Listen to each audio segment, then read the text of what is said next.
Today we're going to take a tour of the practice OSSLT test. Our goal is to highlight some of the accessibility tools and some of the tools that will help us while we're writing. So the first thing to note is I am on the online version of the practice test. This is not the logged in version that comes along with the teacher accounts. So I'm online and I want to begin the practice test. To begin, I would go through and hit enter, but I want to draw your attention to one of the features here. Up in the top left-hand corner, we see a text-to-speech button. And if I click this button on, I have the ability to have the text read to me. Once that is on, I just put my cursor over any words or phrases I want read. I am going to turn that off, so I have the ability to turn it on and off as I go. Because this is the online version, there is no name or surname attached here. When writing the real OSSLT, the student's name should appear in that corner. So we'll begin.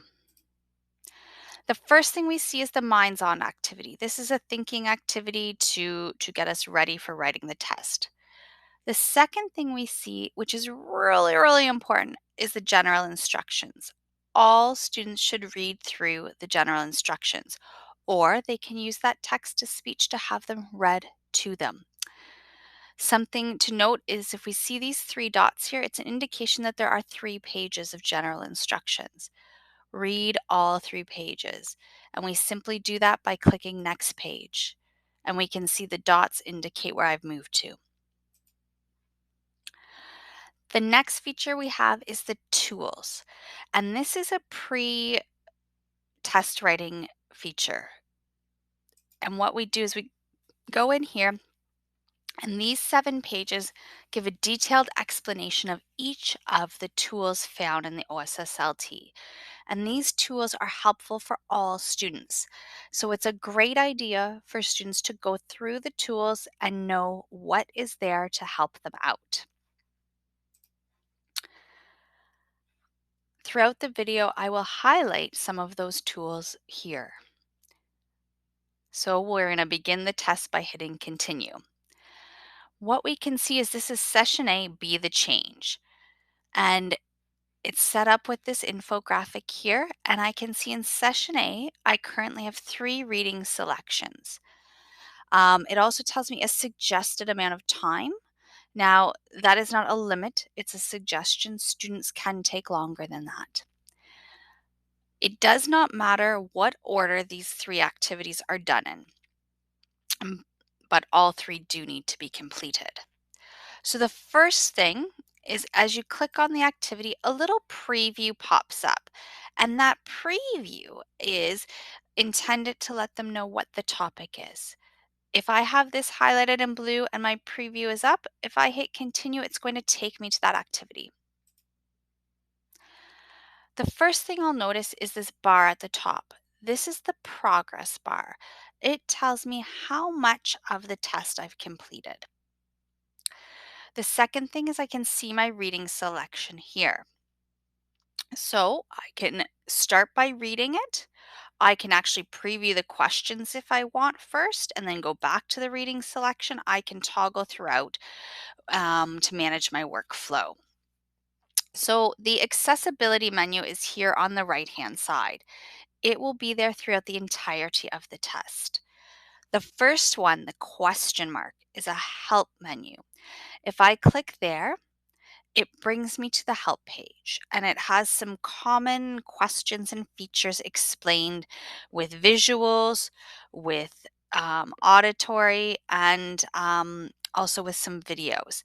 So these are helpful if a student is writing the test and wants to review a tool, they can go through that help button. Return to my reading selection. If I would like to listen to the reading selection, I simply click listen. Once I've clicked listen, this will come up here. And if I hit play, it will begin to read. I have control over the volume and I also have control over the playback speed. If I no longer want to listen, I can turn that off. The next feature is the zoom in and out. This can be helpful to make text bigger or smaller, whatever is most appropriate for the reader. Another feature we have is a line reader. So the line reader, when I click on there, brings up this gray box, but it also has an open line. And I can move it as I read to isolate the reading line by line. And that can help to reduce some distraction and help me to focus my reading if necessary. If this is not a feature I need, I can turn it off. The next one is a contrast. So I can change the contrast if that makes it easier for me to read. Then we have the draw line feature, and this is called an annotation tool. And if I click on there, I am able to draw lines under text, or I can make it a box if I want. So those are features to annotate the text. I mean, I could also write words if I wanted to, but that's a little challenging here. I would suggest only using it for lines. Then we have the highlighter. That's a great tool to highlight some key ideas, and I can simply highlight those ideas here. If I no longer want to highlight, I can either choose Exit Annotation Tools or click back on the highlighter. If I realize, oh, I've mistakenly put highlighter or line somewhere, I can erase that as well.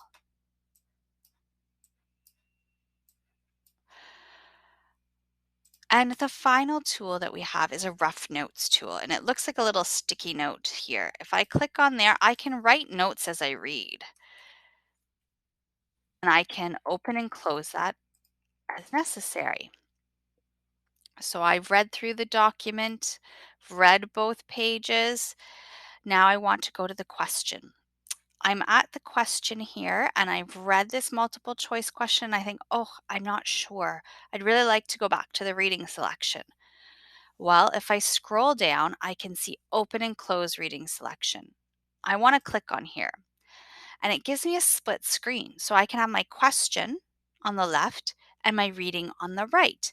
So I can have those two things side by side. Well, if the split screen's too small for my reading, I can choose full screen. And that will take me right back to a full screen version of the reading. I can click split screen to go back that way. And if I'm done, I can hit close. Now, if this is still, I'm not sure about my answer, I can flag the question. So if I flag it, it's a reminder to myself to go back to the question and review it before I submit my answers. And in the end, when I go to review and submit, it's going to remind me that I have flagged questions. So it will help me to, before I go forward, to go back and remind me to look at those answers. And we can see, once we go back to the map, I can select another session. And it's the same toolbar throughout.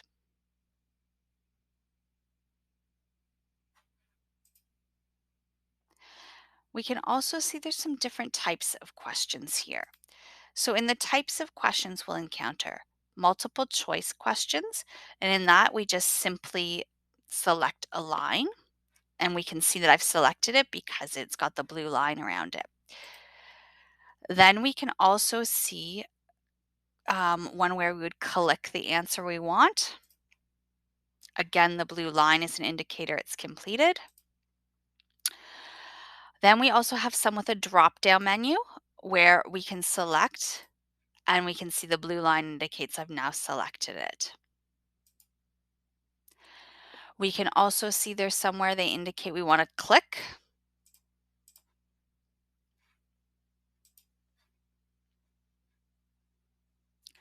Another multiple choice. And here, drag and drop your 3 answers into the correct boxes. So we can see there's a bit of sifting and sorting happening. So I will drag and drop. Click, drag, drop. And that will allow me here to go forward.